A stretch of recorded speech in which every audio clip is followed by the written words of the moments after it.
Hello and welcome back to the Empirical Training Podcast. So glad to have you here for yet another episode. So we're Empirical Training, made up of Josh, Robbie and AJ, three friends in cybersecurity, now carrying on as colleagues in this endeavor as we look to share our knowledge and our experiences so that people can get into cybersecurity following the maybe untraditional routes like we followed to get in our first cybersecurity job. You might have seen us on social media, TikTok, Instagram, and the like, sharing tips of handy security information on acronyms, or maybe privacy tips, or maybe tips on different tools you can use for the greater good, and not, as AJ says, to be a creep. So I think Robbie, we've got Robbie here, or as always, he is our security consultant and now advisor to a SOC. Nice to be back, and now a fur parent. Actually, we can talk about that if you want. Yeah, definitely. We'll get into that. And AJ, incident response specialist. Yeah, it's good to be back. Nice to be back on the podcast, boys. I was missing the last 2 weeks, so I was actually listening to it in the gym today. So yeah, good effort. Everybody go and listen to that one. Shameless plug. But yeah, good to be back. Right. Nice. High praise. You weren't first one you went on. It's easier to listen when you're not on it, Andy. Oh yeah, I couldn't be dealing with that. I don't listen to the ones I'm on it. Yeah. And the voice talking to you now is Josh. So I'm a product specialist, former security analyst. And we are joined, most importantly today, by James, who is our very special guest, who we're going to get into his journey and really some of the amazing achievements that he's had throughout his career so far. Not to make him blush on camera already, but really looking forward to diving into some of the experiences and expertise that he's got. Awesome. Yeah, hey everyone.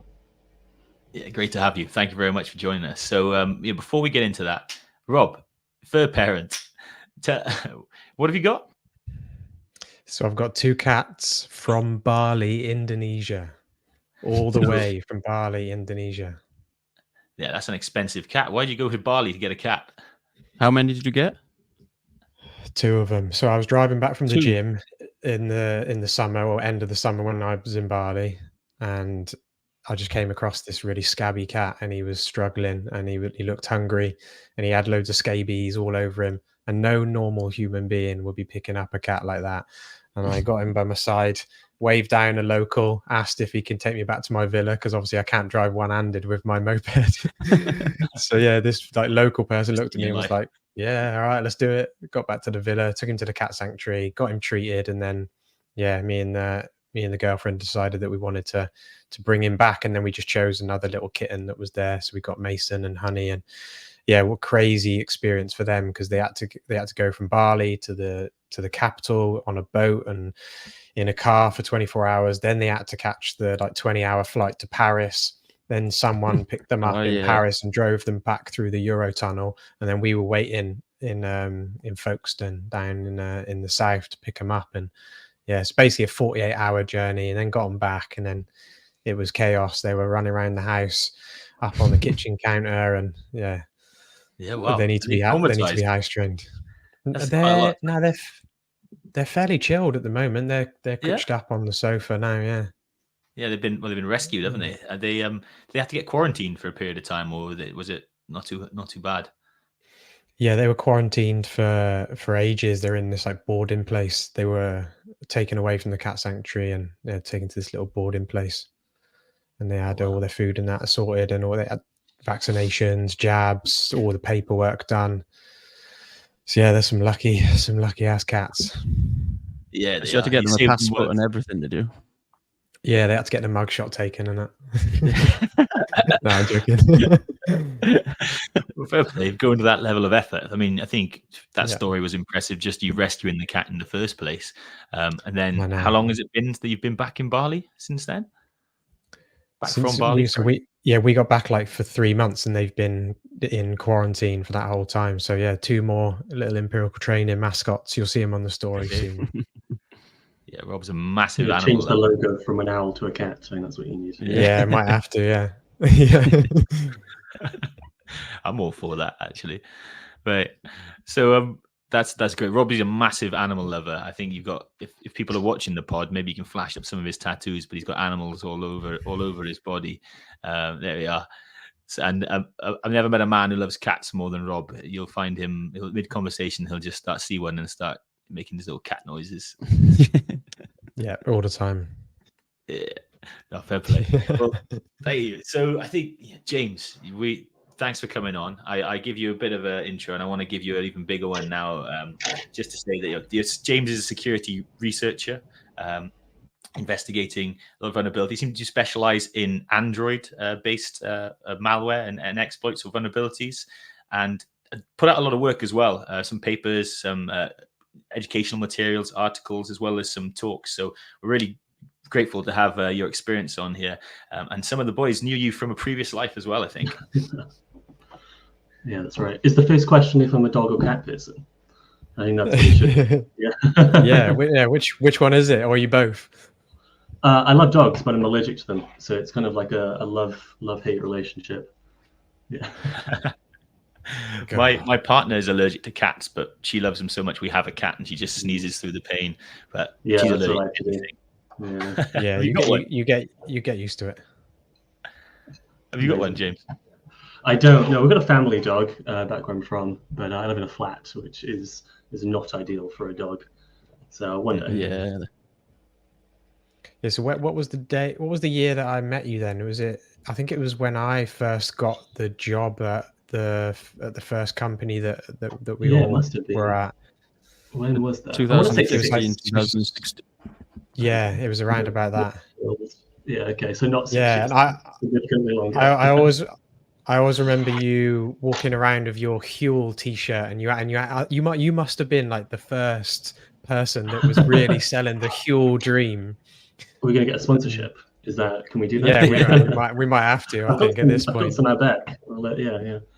Are you still a Huel? Yeah, you still a Huel user? I do drink Huel. Yeah.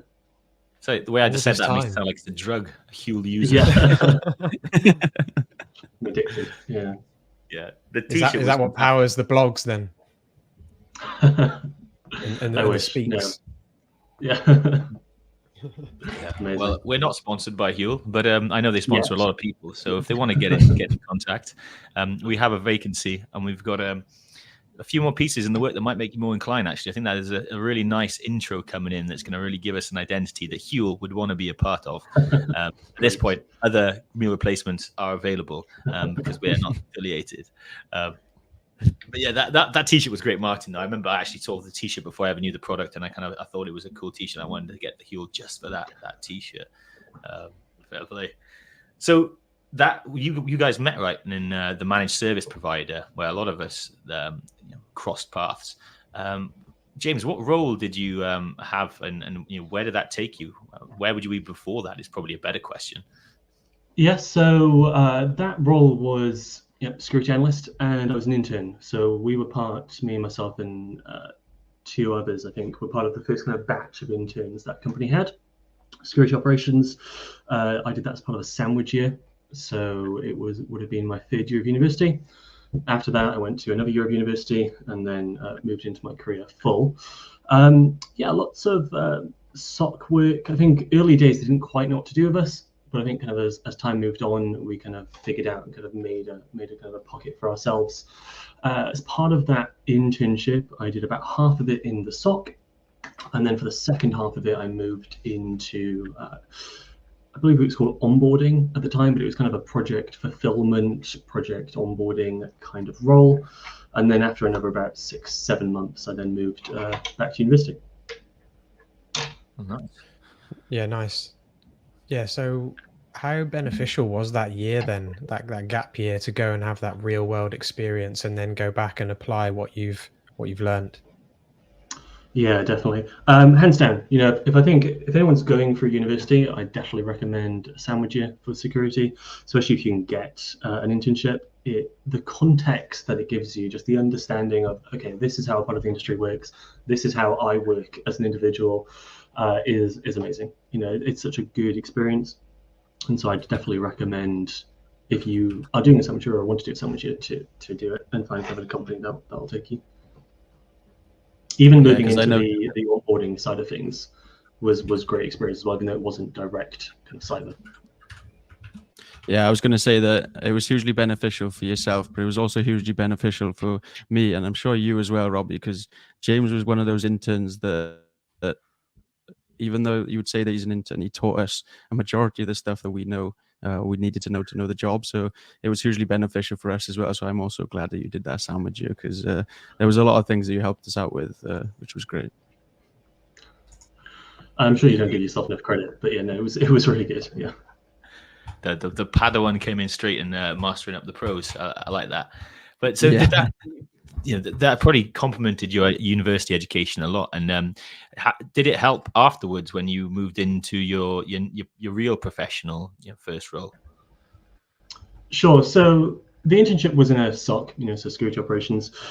Finished my computer security degree, and then after that moved into a software engineering role. So it was good. It was really beneficial just to have that kind of business logic, and really beneficial just to have this surrounding security kind of fundamentals. Did I carry much of it over? Probably not, especially on the tech side of things. I moved into a fairly kind of full-on software dev role after that. But yeah, just the business logic, just the understanding of this is how a business works, this is how I work in a business. Instantly beneficial, even if you don't kind of move into the same sort of role. And I think that's also why even summer internships, even kind of week internships, that kind of thing is still really useful, right? Even if you're not working in a job that's directly related to what you're going to be doing, because it does just provide you that business logic, that understanding of, oh, this is how companies work, this is how I work in a company, things like that. Yeah, the stuff that they can't really put on an exam to tell you, because we talked to, I think Robbie has been a hiring manager. I've been involved in some pieces, and so is AJ. And oftentimes when you're in that interview piece, what you're really looking for is, okay, are you happy that they've got the technical competency to be able to do the technical elements of the job? But then the maybe less obvious piece is, have they got the skills needed to be a good employee, to be a team player, to help identify problems and then cohesively solve them together? That can often be left behind the wayside when you think, hey, I'm an absolute tech god. I can hammer out Python in a matter of moments. I turn my mouse upside down when I log onto my keyboard, my computer type of thing. But then there's a lot of skills that are missing outside of that around communication and teamwork. But not security. You said you deviated out of security at first. I did, yeah. It was a bit of a weird turn. I think when I was in university, I was just like, I'll take whatever job comes up, I will take it. And it was an amazing job. I'm not going to complain. It was really useful. It gave me kind of the bedrock of what I've done since. But yeah, I came out of a computer security degree and moved into more of a software dev role. There was kind of a smidge of a security focus, but I did that for about 3 years. Kind of more of a security, more of a software focus, really.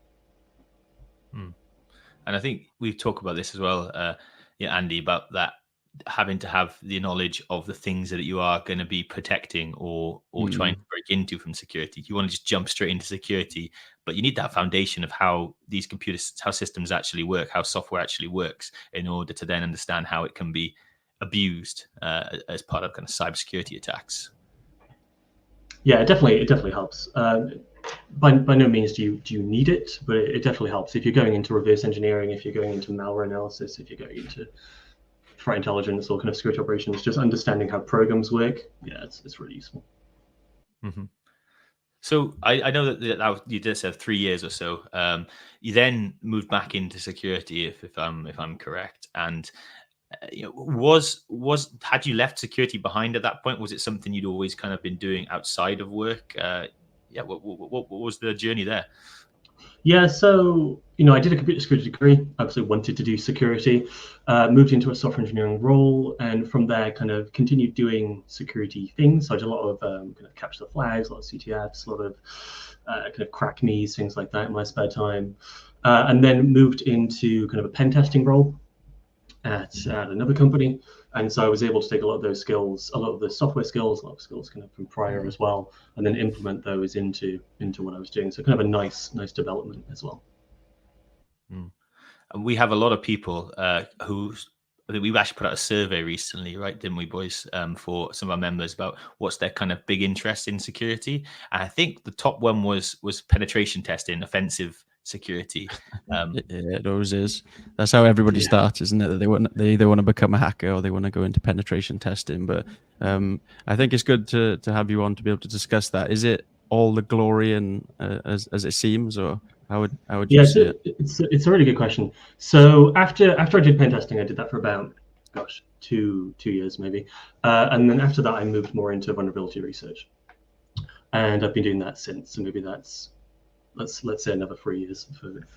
I'm sure someone can work out the maths and say that's completely wrong, but let's give or take. Let's say what that is.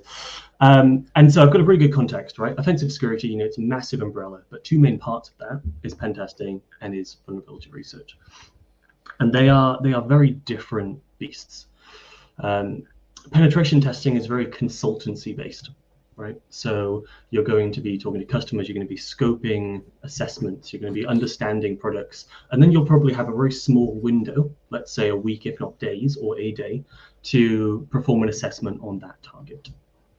And that's great. You get a whole variety of different targets, different assessments with that kind of approach. While if you look at vulnerability research on the complete other side of the spectrum, you will have a target that is either given to you by a customer or you have found internally, or if you look at competitions like Pwn to Own, there's a massive list of targets to look at. And that will be months, if not years, that you're looking at a single target. Depending on kind of what the kind of the organization or the customer is, you might still be talking to customers, but generally it's a very different type of approach. This is doing this kind of very transactional, day by day or week by week pen testing. This is this kind of long-term vulnerability assessment or vulnerability research where you're really diving into a product, you're understanding how it works, you're reverse engineering it. This is pen testing, which is more, you don't really have the time to do that, so you're using kind of off-the-shelf tools and things like that. Interesting, because that's I guess, is there higher levels of penetration testing, like maybe more adversary simulations, where you are maybe taking more of that a conceited approach and looking at months of recon before making your move? Yeah, things like red teaming, that falls into that kind of umbrella where it's kind of pen testing, but you have a lot more time and you cover a lot more of the spectrum. Yeah, all slightly different. Yeah. I think your experience talks to how it's not something you jump into first role really. I'm sure it's possible, but although I think this is very much the year of the red team, the penetration tester, we're starting to see a lot more compliance mandates like DORA, the EU one, calling about resiliency and they're kind of future proofing their regulations now by forcing you to have a red team tests and actually publishing and sharing the information so you can be accountable for the steps you should take to plug these holes. I think that's great, but I also think that sometimes people want to rush into offensive testing, and you talked a little bit about there that how yes, it is in some level it's the stuff you're doing on Kali Linux, it's using the hacking tools that are out there, but also there's that it's quite a consultative approach, which means you have to have a lot of experience not only with the hacking tools but also to business logic, business objectives, and connect together the outcomes of a penetration test to risk, which I think can often be forgotten in some people looking to get into that role. How much report writing was it versus actual adversary simulation? So in the pen testing role I was in, and I suppose doubling back for a second, there's also other sides of that kind of hacking. You can bug bounty programs, things like that, which are very different to what I was doing, which was kind of pen testing consultancy. And so if we take an example scenario, right? Early on, before the assessment, you'll do a scoping call with a customer. You'll jump on a call. You'll probably have some sort of customer relationship manager, something like that, join the call with you, and you'll join the customer and whoever else their side they want to join the call. And that could be, say, a 30-minute call. And what you're really doing there as the practitioner is you're trying to figure out, what do they actually want me to do? What are they actually trying to test? Do they have any regulations that they need testing, or are they actually just doing it for the sake of security, which is great. And you might have been sent a report before that of kind of, this is what we want you to do, but you're really trying to kind of dig down and really figure out, okay, this is exactly what I want to do. So that's very kind of consultancy, right? You're kind of sitting down talking to customers. After that, commercial take it, they'll figure out budgets, they'll figure out costing, all that kind of stuff. And then eventually, as long as everything's going to plan, what would normally happen is, as part of that scoping call, you will say, it's going to take this many days. And generally what will normally happen is the customer will come back and say, no, you have this many days. Okay. As kind of a general rule of thumb. But you'll then be given kind of X number of days to do the assessment. And then you do the assessment, great. You'll follow kind of your best practices, you'll follow kind of what your team has set up to do, and kind of your kind of rules of play. And then by the end of it, you will have a summary. And the best thing to do is to write your report throughout your assessment, so you're not kind of doing it all right at the end. But generally, the way that we did it is we did give a day at the end of the assessment to write up your report, get it reviewed, things like that. So if we're looking at kind of a really simple web assessment, maybe we'd give that 2 days, right? 1 day to actually to do the assessment and 1 day to write it up and get it reviewed. We used to go through 2 stages of review. So you'd write it, you send it to a peer to get reviewed, they would review it, you'd fix it, and then you'd then send it to a senior to get reviewed. They'd give you some feedback, you'd fix it. That would then go to commercial, and then finally it would go to the customer. So depending on how long the assessment was, a good portion of it was report writing. Was there expectation to find flaws then when the customer would join the call with you? Was that an objective that you had to have, or? Yes, that's a good question. And again, another difference when it comes to vulnerability research as well. With the pen testing, generally you will find something, was kind of the expectation. Okay. Now, in some scenarios, you wouldn't, right? You'd go up against a fairly hardened target. Let's say some customers had recurring assessments with us every 6 months, something like that. And so we would go to that assessment when it occurred, and actually it's fairly hardened. They've taken the advice from last time, they've added new security practices in place, and we haven't been able to find any vulnerabilities or kind of issues. That's great. That means that we've done our job, they've done their job, everyone's happy. And then generally what we'd do as part of that, we'd still write a report, but we'd talk about what we did. So we'd say, okay, as part of this assessment, we did X, Y, Z, and as part of that, we didn't find any issues or vulnerabilities or concerns with your tool, infrastructure, app, whatever it was. Yes, so kind of no obligation there for issues, but generally you would normally find something. On the vulnerability research side, sorry, go for it. Sorry, no, you keep going. Just going to say on the vulnerability research side, there's always the thing of something might not be vulnerable intrinsically, and so that is always a concern. But with vulnerability research, because it's significantly longer term, you have a lot more time to dive into components, dive into issues, dive into systems, and so you will generally, well, the goal eventually is to always find something, even though again, as like pen testing, it might not always be the case.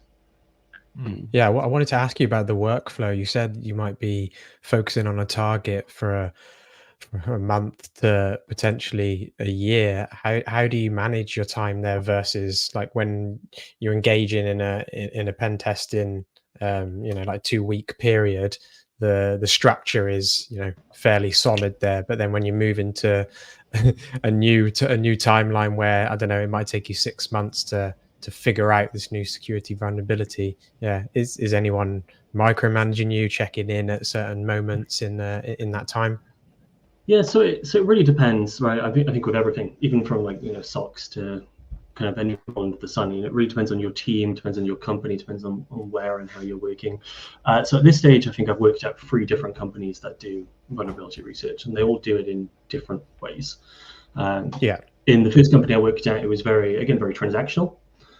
Second company I worked at, we had these more kind of long form assessments, and with that, it was all about catching up as a team or catching up with customers to again talk about your approach, and then talk about how you're doing things, if you found anything, and if you haven't found anything, kind of why.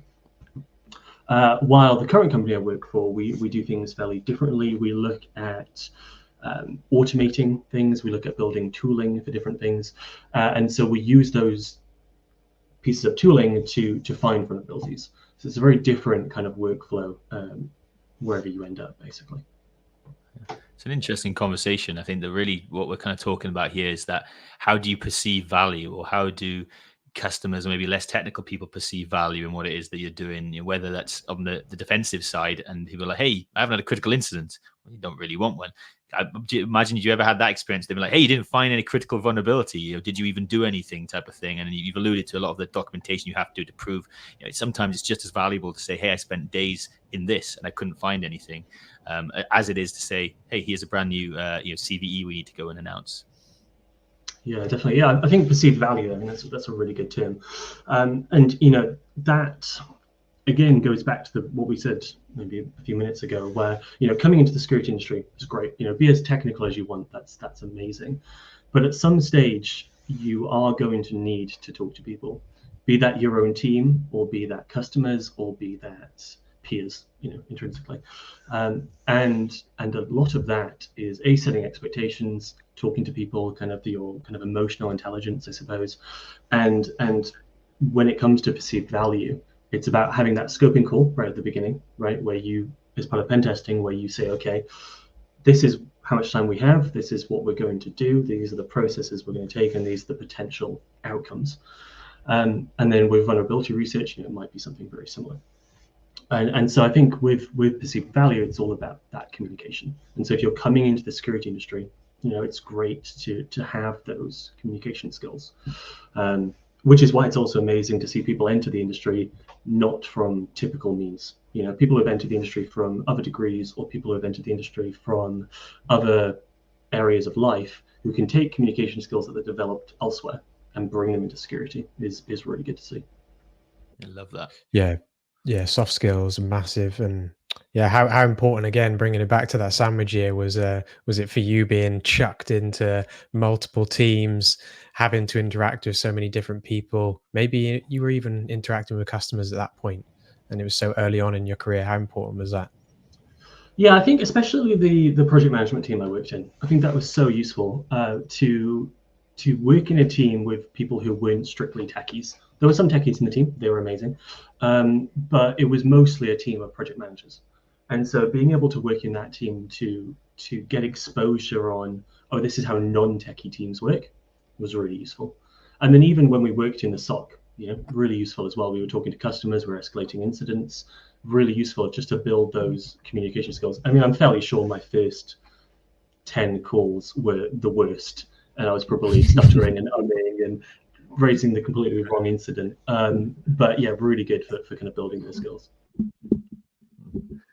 Now, and the vulnerability in research bit, I want to focus a bit more on that now. So something you said to me kind of reminded me of an article that really pulled my attention the other day, and I'm not sure when this goes out, so it might be a little dated now to talk about, but it was Pwn to Own, which you mentioned.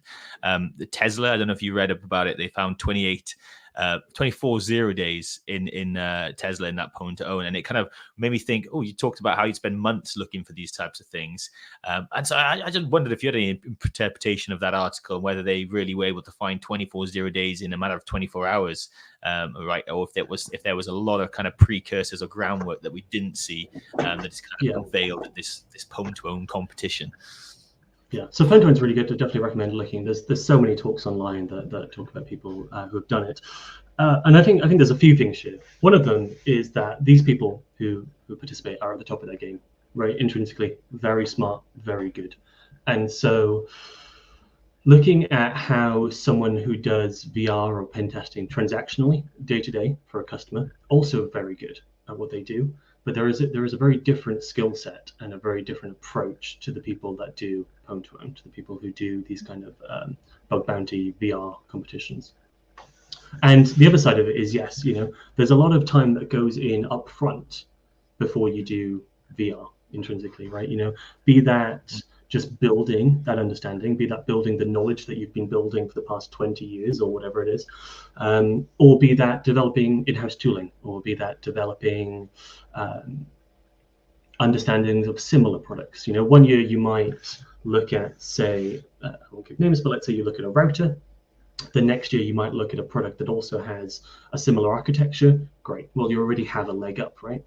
So there's a lot that goes into vulnerability research, which may make it look easier than it is. And a lot of that is a lot of these people have been doing it for 20 plus years, if not more. Yeah. Absolutely. I did not mean to make it sound that looks easy, but just wanted to get the expert opinion on that kind of, because the sensational nature of what hits the news. And I think we've all seen some of that, right? There's some, if you can name a new adversary, something really interesting, then they might jump on that. Whereas really it's an adversary that 10 other security research companies have identified previously.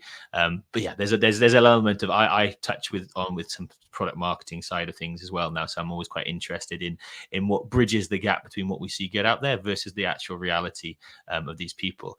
And bug bounty is something you mentioned a few times, and I think for our listeners, it might be worth us just explaining a little bit what bug bounty is, because this is something that could be very tangible. And maybe it's a way avenue for people who, hey, they're listening and thought, I don't have some of these softer skills that you guys are talking about, and I'm perfectly fine with that. I don't want to spend my day doing scoping calls and talking to customers. So yeah, could you give us a little overview of your bug bounty, and if you had any involvement yourself, I'd be really interested to hear about that. Yeah, so I suppose kind of at a high level, and then all of you pitch in as well, right? But I think at a high level, a bug bounty is a platform. I was going to say there's 101 out there, but actually there's not. There's a good kind of collection of bug bounty platforms out there, and the idea is companies will go to those platforms and they will say, I want you to test the assurance of my platform, my tool, my app, whatever it is. And then on those platforms, you can sign up as a researcher, as a pen tester, and then you'll be able to say, yep, I want to test the security of X company or Y company or Z company. And then you'll be given a scope, like we were talking about the scoping calls. You will still be given a scope, right? And that scope will either cover things like just look at this app, or just look at this website, and this is kind of where it ends, or just look at this infrastructure, whatever the case is. Rules of engagement almost, right? Yeah, definitely. And then you go ham, right? Intrinsically, if it's a pen test engagement, let's say it's a web app, spin up your tools, have a look at what's happening. And then they'll also generally have rules on what they're looking for. They might say, we're not looking for these types of attacks. We're not looking for cross-site scripting. We're not looking for XYZ. And then you'll find something, touch wood, and then you will submit it. You'll have some sort of back and forth. They'll say, yep, this falls into our criteria. Great, here's some money. Generally, at a very high level, that's how it works. And you get bug bounties across the board. You get bug bounties in the pen testing space, and you also get them in the vulnerability research space. Pwn2Earn is a really good example of a very good, well-known yearly, or twice a year, I think it is, bug bounty program in VR. Yeah. Perfect role for somebody that just doesn't want to speak to anyone, just concentrate on finding vulnerabilities, raise them, get paid, nice bit of money. How does the scaling work with pricing? Is it the bigger companies pay more, or is it dependent on the severity of the issue? It varies so much. There's so many kind of factors that go into it. It depends on the type of vulnerability. Things like Pwn2Earn normally look for, I think they look for kind of one-click or zero-click vulnerabilities. But there's a massive spectrum of kind of why you'd get paid out and how. I definitely recommend looking at Pwn2Earn, and for pen testing bug bounties, there's kind of a good, nice selection that you could have a look at as well. Which I'm sure we can. And how experienced would you have to be to join those programs? Yeah, that's a good question. So if you're new to security, definitely have a look, have a gander, but I would probably recommend more something like Hack the Box or something like that first, to kind of get pick your appetite, be like, this is what I want to do, because those are really designed to train you intrinsically. Those are training environments. Bug bounties are good, and you will learn a lot, but there will be no answer at the end of it, right? So let's say you approach a bounty and you get stuck, that's it. Versus if you do something like Hack the Box or some sort of other CTF-like challenge, you'll start it, get stuck, and if you have no one to ask, there'll probably be a README or a write-up somewhere. Yeah, and it's so a way to avoid insanity early on. I think I used to, when I was an early security analyst, I used to watch a lot of those offensive walkthroughs after retired boxes, or even researchers talking about maybe a black hat or something, about bugs that they found, even when it went over my head, I found just exposing myself to that type of piece kind of really set me up in the future when I'd encountered that piece in my day-to-day. I could go into it. And Rob, the article I looked at has some of the prizes in there, so I thought it's worth calling those out. Prize number 1 from Pwn to Own is almost $300,000. They got 31 points, which I don't know how they count the points. It's probably to do with the severity and how many things they find. And it goes second 70, then 60, and so on. So there's a lot of money to be had. I know that individual companies will actually put out bug bounties for. I think Google has a great program where they will offer tens of thousands of pounds if you find, a bug that's a critical bug that requires no pre-authentication, something like that. And some of them won't pay up at all.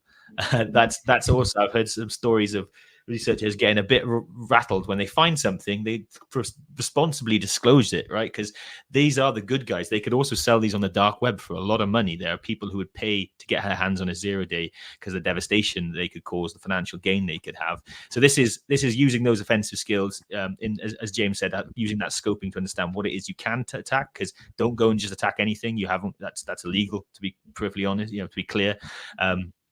And then what you do is you disclose the vulnerability to the people you found, typically giving them a time window.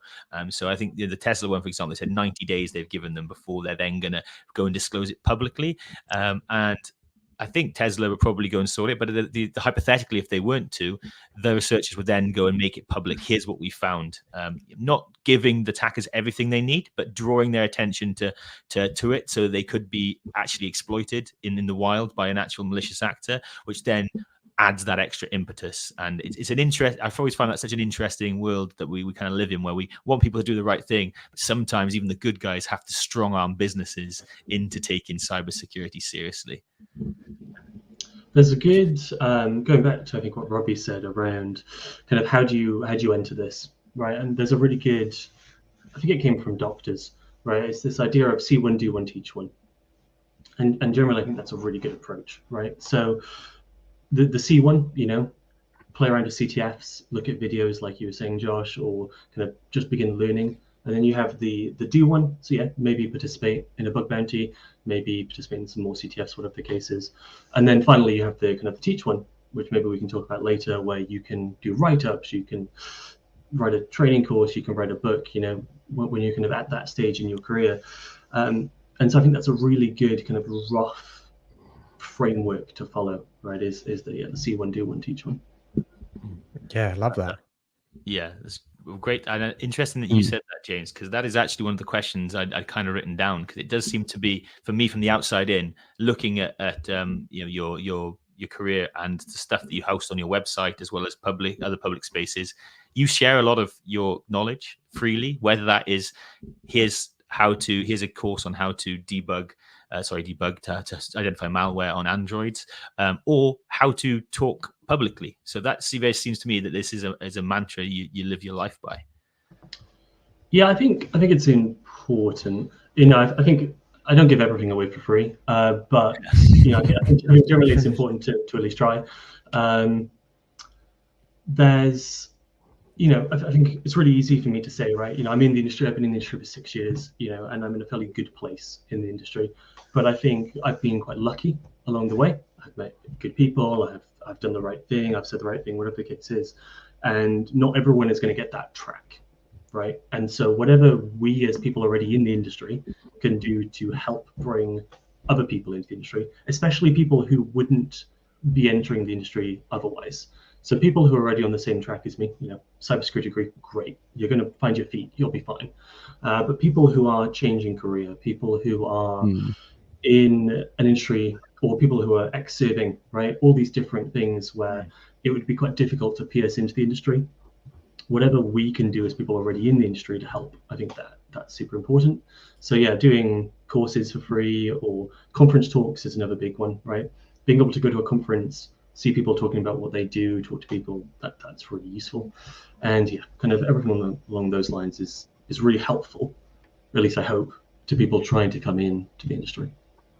Yeah, I don't know when we're going to speak about it, but I'll just bring it up now. And I'd love to speak about your experiences with public speaking, and how do you prep for it? How did you initially have that conversation with yourself to say, I'm going to do public speaking? Did anyone say that they think that you'd be good at it, or how did it come about?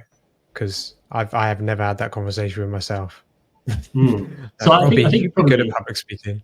I think all of you would be really good at public speaking. So I'll just seed that in now. Yeah, what was I going to say? Flattery won't get you very far. Yeah. Yeah. What was I going to say? What was the question? Public speaking. So it's a good question. And I think with everything I'm going to talk about today, right, I'm not an expert. There are people who are significantly smarter than me, people who are significantly been doing it for much longer. And so I can only give my take as an individual. But with public speaking, I actually started public speaking when we were all in that company together. And it was kind of just after that I did my, what do you call them, kind of end of university project on something related to security operations. And I said, okay, I'm going to pitch this at a security conference. And so that kind of started it. Ambitious. Sorry, Jerry, I just admire the ambition right there. The kind of a dissertation. You don't need to do that to get your pass mark, right? But that is a big goal to set yourself at that stage. Yeah, and I think probably maybe a theme of a lot of what we talk about is if you enjoy it, right, do it, and if you don't enjoy it, don't do it. Is I suppose what it comes down to. Yeah. And at that stage, I had no idea if I enjoyed it, but I was like, well, let's just do this and let's see how it goes. Because like I think people were talking about earlier, when we were at that company, I was doing some training, some bits and talks and bits and pieces like that. And a lot of conferences, especially B-Sides. So B-Sides is kind of a framework for local security conferences. And a lot of B-Sides events will have kind of a beginner track or a rookie track, something like that. And the way those tracks normally work is you'll pitch and say, this is the talk I want to do. And if it gets accepted, you'll be assigned a mentor. And that mentor depends on the mentor, but they will grab on a call with you, they'll sit down with you, they'll run through your talk about how they prepare, things like that. And then you'll come to the day and they'll probably see you on the day, hype you up, things like that. So I had a really good mentor for my first ever talk. Very completely different personality to me, but he was amazing. He was really helpful. And that's kind of how I did my first talk. So definitely recommend it. I recommend it to even people who never want to public speak ever again, as just kind of an opportunity to go, oh, okay, this is what public speaking is like. And I think your second question, Robbie, was around kind of the process, like how you prepare to do public speaking. Yeah. Talk so about the prep for that. Yeah, so I'm not an expert, and I think I do it slightly differently to how a lot of people do talks in security. But I think preparation is key intrinsically, right? So the way I'll normally work is I will have an idea, or I'll have some research or something that I've done, or I do have lots of tools in my spare time, so maybe I'll take one of those and write a talk around it. And I'll submit the talk. If it gets accepted, great. And then I'll spend quite a considerable amount of time rehearsing it. And my concept is that if I can do the talk without slides in my head and kind of talking out loud, then I know it enough to do it in the conference. Because the amount of times I've been at a conference and the projector has broken, or my laptop has crashed, or something stupid has happened, where I'm like, that's a good point. What do I do now? And thankfully, touch wood, both times that's happened, I've just been able to go, cool, okay, I'm just going to recite my talk because I know it off the back of my head. Yeah. So that's really important. And I think the other thing I like to convey to people who are doing public speaking is that everyone in that room is there to listen to you, right? You are the expert in that room. You're doing this talk on your research, or you're doing this talk on university studies, whatever it is, and you are the expert. And so people might have questions, which is great. If people have questions, they've been listening. People might have mean things to say. Well, intrinsically, you're the expert on this topic, right? Because you're pitching this topic. And so being the expert in the room is really empowering. It's really great. And so I definitely recommend it for people who are kind of new into the industry, that have something interesting, some interesting research that they want to talk about, to do it as an opportunity, basically. I've read a lot of things you said there resonate with me. So I I do public speaking. I've actually looked at some of your talks, and I've done similar talks around adversary simulation, understanding the people, but the actors behind the threats. Although I tend to talk to an audience of not necessarily security researchers, more IT CISOs and IT heads, maybe people who are more kind of like IT trade shows rather than a black hat of sorts. I actually have a very different style to you. I can't have it written out for me and recite it. For me, that kills the spontaneity of how I like to do it. But I have to have key milestones of these are the points I'm going to get out. So I'll bullet point the key things. And then I don't think I've ever done the same talk. I've done that talk on adversary tracking 10 times, and I've never done it at the same time. Something different always kind of comes out. And I enjoyed that. And I enjoy the kind of being a bit more interactive and looking out there. But for me, that biggest struggle that I had when I first started doing it was that fear that I was going to make my fool of myself, and not understanding that people were there to hear my talk, and they would turn up because they thought I had something valuable to share. And ultimately, I do have experiences and knowledge that is worth sharing, that people want to know about. So that only came from practice, right? I think you can tell someone that, but to your point, get people to try it. It's really only then did you when you do the cyber keepy uppies, to call a previous point. Does it actually kind of start to pay dividends? And I think, sorry, go for it. I was just going to say, I think your first point's really good. Saying that you do the style completely different to me. So, like I said, I'm not an expert, and something I really struggle with when I do talks is humor. I think some of the talks I do are really, really informative, really well structured, but the humor isn't there. And so compared to the way I do talks to the way that you do talks, there's probably a Venn diagram somewhere, right, that shows this is what's covered in James's, this is what's covered in Josh's. And I think that's really good, because that shows there isn't a single approach, right? There's so many different ways that you can do public speaking, and there's so many different ways you can do everything else in security. I think that's a really good, good approach. Analysis. Do you think that diversity of approaches is huge? Yeah, definitely. Do you think that's important then, James, to sprinkle that small element of humor into any speech? Yeah, so there's 101 public speaking books or support podcasts. There's so much stuff, and there's a good handful of different ways that you can do public speaking. I think two of the main ways that are recommended is humor and storytelling. Storytelling is really good. If you can tell a story that will grip someone in, or if you can just build a narrative, that's really useful as well. So that's normally what I fall back on. I fall back on a narrative. So I'll generally try and have a structure to the talk and try and take someone on kind of a rough journey. But then the other approach is humor, right? It's bringing in personal experience. It's bringing in interesting stories. It's bringing in making things that people can connect with you as an individual, also really useful. No, I think it's great advice, and I love you always say I'm not an expert in this, but this is kind of what we're all. It's about sharing your experiences. I love the security community because there's this kind of notion of collective defense, right? We aren't all in our own little castles trying to fight off different threats. We're kind of all fighting the same thing. We have to kind of support and share the information. And certainly what I loved about this industry that I had no formal education in was the willingness of people to share their experiences through YouTube or online blogs. Let me say, James, don't give everything away for free, but I think everybody who has stuff they want to be given away, there's an element of that, and you can go a long way without having to really sign up for a huge kind of university course or similar. Yeah, and I think the don't give everything away for free is an interesting point, right? And it's a very important balance, because, like I said, we need to be supporting each other. That's super important. But also, you need to be valuing your time and your skill and how much time you've put into developing you as an individual. And so that's probably where I'm coming from when I say don't give everything away for free, rather than hoard everything and don't give it away. You just want to keep it. That, you'll have nothing. Rather than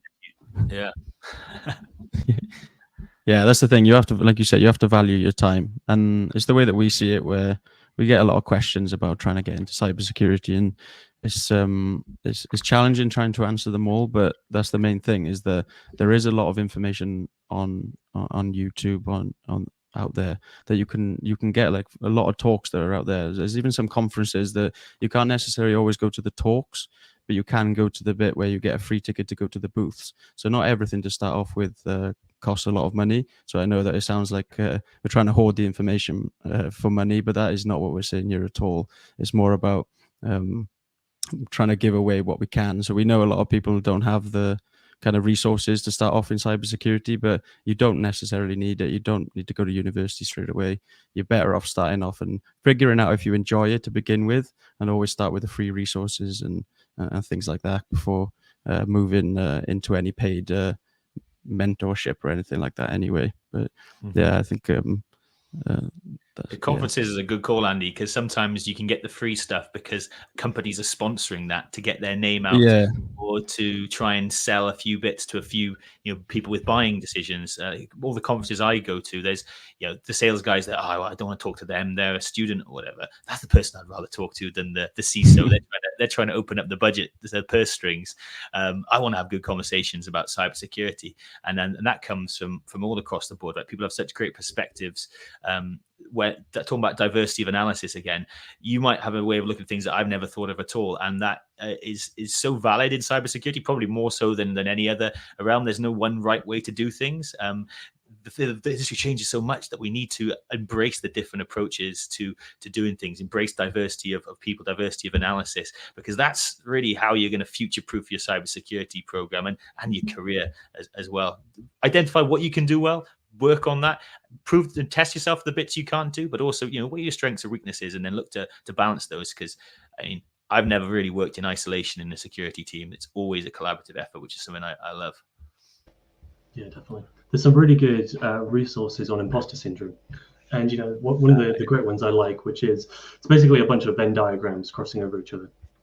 And what you're basically saying with that is, one person has a collection of skills. There might be some overlap with someone else, but intrinsically, there's going to be something that you're really good at that someone else isn't, or someone else is developing in. And so if you can get a team full of a massive spread of these diagrams, great. You've got a good splattering of skills and knowledge and background. It's really important. Awesome. So I think we've heard some of the key steps or milestones of your career, James, and just personal journey as well. The stuff you're doing outside of your professional work too. So I wanted to touch on that angle about you are studying a PhD right at the moment. Is there a bit you could tell us about that? How do you manage that level of education alongside your professional commitments as well? Is something I'm really interested, because we've got a lot of people who are skilling up into cybersecurity while trying to manage their existing role in a compliance or in IT or similar. Yeah, definitely. So it's a good question. I think we should probably get a counter on how many times I say that's a good question. But so yeah, so I'm doing a part-time. So I'm doing a part-time PhD. I've been doing that part-time PhD for 3 years. Generally, a part-time PhD will be 6 years, so it's a really long amount of time. I started it in my first job post-university, and I'm still doing it, and I've got right about two and a bit years left. It is a lot, and I don't know if I recommend doing it the way that I do it. Generally, when you do a part-time PhD, you should be doing a job part-time and your PhD part-time. So you end up having a whole. Great. What I do is I do a full-time job plus a part-time PhD, which means I'm doing like 1.5. So not ideal, but I do recommend it as a whole. I do recommend doing a PhD because it's a very different skill set. It's research, but it's academic research, and it's about understanding things on a very different level to what you might do as a practitioner. And what a lot of people do with a part-time PhD is, as I said, that they might work 3 days a week or 4 days a week and have a day for university. That's great. Now, that's a really good way of doing it. It's a very healthy way of doing it. And so if people are interested in working and advancing their career, definitely recommend doing it, but try and find a company that's willing to support you do it. So, give you a day off to do PhD work. That's really useful. Do you have to pay for it? I pay for it, yeah. So I self-fund my PhD, which again isn't ideal, but I like my PhD. I like the university I do it for. But you can have grants. You can go through schemes and programs that help fund the PhD, even if it's part-time. I definitely entered my PhD from a non-academic background, so I wasn't really aware of all things out there that you can do. So I'd definitely recommend, if you're interested, go find an academic, go find someone who's already in an academic environment, sit down with them, talk to them, better understand, oh, this is how universities work. These are the sort of funding streams I can rely on and build your PhD around, is really good as well, yeah. Did you always want to go down that route of a PhD? Did you know that that was where you wanted to go, or because it sounded like you started it very early on? Do you love learning? Yeah. I really wanted to do the PhD because there was a lot of stuff I wanted to explore outside of my day job. So, my career is focused around software engineering. It's focused around low-level systems. It's focused around pen testing, reverse engineering, things like that. And my PhD is very different. So my PhD focuses around machine learning and understanding adversaries, basically. And so when I was starting the PhD, I wanted to be able to have a way to explore that and a structured way of exploring that. So up until then, I'd been doing a lot of conference talks, and I'd been doing a lot of presenting at conferences, a lot of side project research, but I was finding that I didn't really know how to properly present research. I didn't properly know how to aggregate research, things like that. And so I really wanted to do the PhD to learn those skills, right? To be able to better develop myself as an academic researcher, and then I could take that and apply that to conference talks, things like that. So it's no exams, it's just coursework that you have to submit periodically. Yeah, so that's how you're graded. There's a lot of different types of PhDs. The PhD I do is a research PhD. And so the way that works is throughout the 6 years, you will be developing a thesis. And that thesis might be on, generally it's on one research area. And then over the 6 years, you might be releasing papers. So I released my first paper about 6 months ago. And you'll release a handful of papers throughout the PhD, and then that will aggregate into your thesis. And at the end of your PhD, you'll do a viva, where you present your thesis and you get feedback or it gets accepted, things like that. But that's just a research-based PhD. There's a handful of different types of PhD. Yeah. There's definitely a lot of license, it seems, in PhDs to kind of, it's not a railroaded course like maybe your rest of the university courses are. I did a master's in ancient history, actually, kind of a bit of a divergent from what I was doing before. And we worked alongside some of the PhD students, some of their research. And I'll be honest, I thought I could never do this. It's very isolated. You are working on this a lot of the time on your own. You have to really become a specialist into a niche. And a question I have for you is, I always remember a lecturer who said, it's one of the most important things we can do in research is investigate a unique position.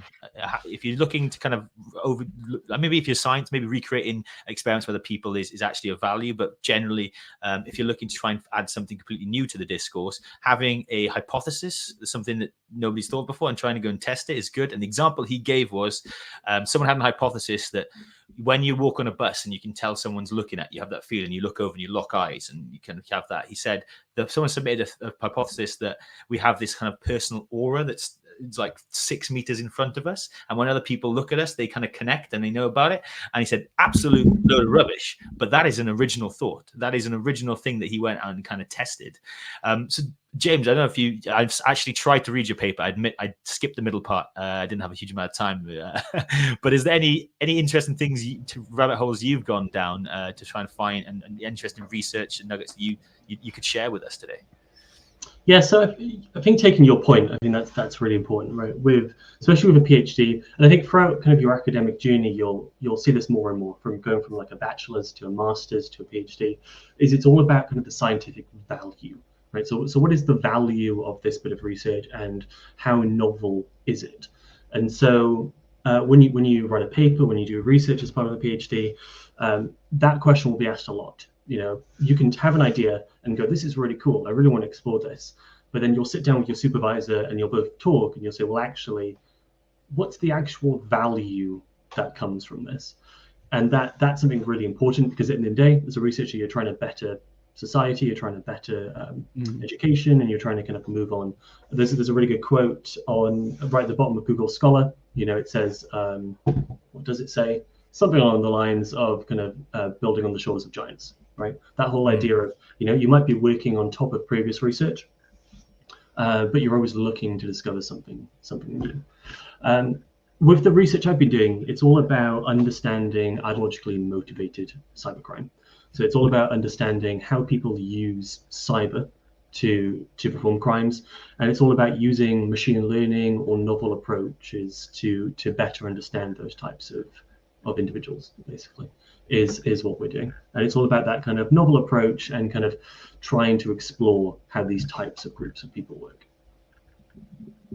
So do you have a mentor for your university PhD, and how do you keep yourself motivated? Because 6 years is a long time, man. It's a very long time. You focus in on like one thing. Yeah. It is, yeah. So that's something they say as well, is when you go into a PhD, even when you go into a master's, you really need to be sure on what you're going to do, because even a full-time PhD is 3 years, right? That's still a very long time. And so if you're looking to do a PhD, really sit down and be like, what do I want to be doing for the next 6 years? Because you can change things slightly, but really you're kind of sticking on this kind of main track. Generally with PhDs, especially with research PhDs, you'll have a supervisor, and you'll normally have kind of a deputy supervisor as well. As a part-time PhD, I catch up with my supervisor every other week, and generally the deputy supervisor comes in when they can, generally at least once a month. For keeping motivated, it is really hard. I've definitely struggled with this because especially you're doing a lot of context switching, right? So my day job is very different to what my PhD is, and so I'll finish work at 5 or 4, whenever I finish work, and I'll have to context switch. I'll have to go, okay, this is what I was doing in my day job, and now I'm doing my PhD, and that's really difficult.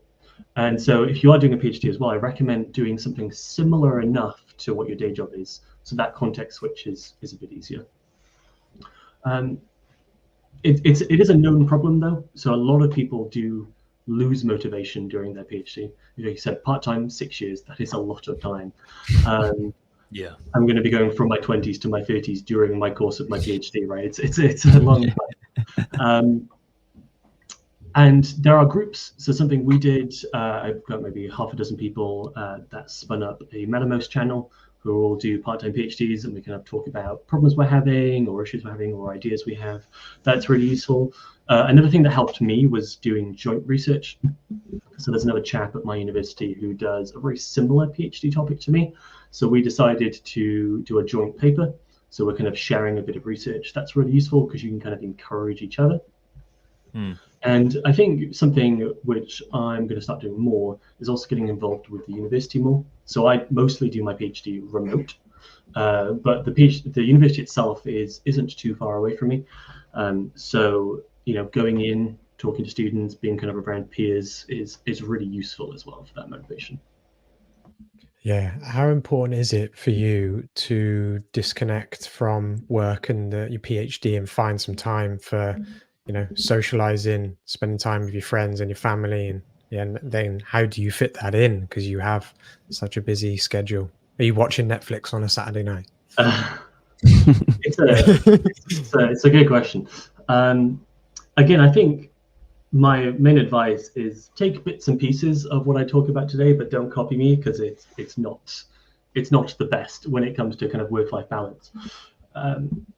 Normally what I'll do stints, right, where I will work full out on my PhD, then I'll work full out on something else and different side projects, things like that. And because I have a catch up with my PhD every other week, it's fairly good, because it means that I can focus on my PhD 1 week, and the next week then I have to do something else or just to relax. And especially since the pandemic, I've been going outside a lot, which is amazing. Thoroughly recommend it if you've been a techie and just been sitting inside for the past 10 years. Yeah, outside is amazing. Fresh air, yeah. Fresh air is good. Drink water. It's amazing. It's a really good refresh. So I do paddle boarding. I go for walks, stuff like that. Go hiking. Oh, nice. That's a really good restart, right? To go, okay, I've been working on screens all week. Now Saturday morning, I can go outside and experience sunlight. Great, 10 out of 10. So yeah, I think it. We can talk about that in a whole episode, I suppose. But this kind of work-life balance idea, it's really hard I don't think anyone anywhere has found an answer. It's just about what works for you. Is kind of what I'd recommend. Yeah, I think that's a really good little segue into another point that we were going to bring up, and that's about, extracurricular activities and not having to have that pressure of thinking, right, when I finish my day job, I've got to spin up a Linux server and have a play about with my home lab. And for me, when I was doing the SOC analyst work, when I very first started, I didn't come from a cyber background. I come from playing football and doing various jobs and like being super social. So then when I finished my 9 to 5 on the weekends, I wasn't really doing that much training or, bettering myself in my career. I was when I needed to, when I was researching and revising for my certifications, but I was playing a lot of football. And I think that's really important to bring up, right? That you don't always have to put that pressure on yourself to do those extracurricular activities. Yeah, definitely. I think in that sense, you're your own worst enemy, right? You're always going to be looking at yourself. In this call, I could be looking at Robbie, I could be looking at Josh, looking at everyone and be like, oh, you're doing this, I'm not doing this. Or, this person's doing this and I'm not doing this. You're your own worst enemy. You're doing great. You're doing just fine. You'll land on your feet. You don't need to be doing stuff constantly in your spare time.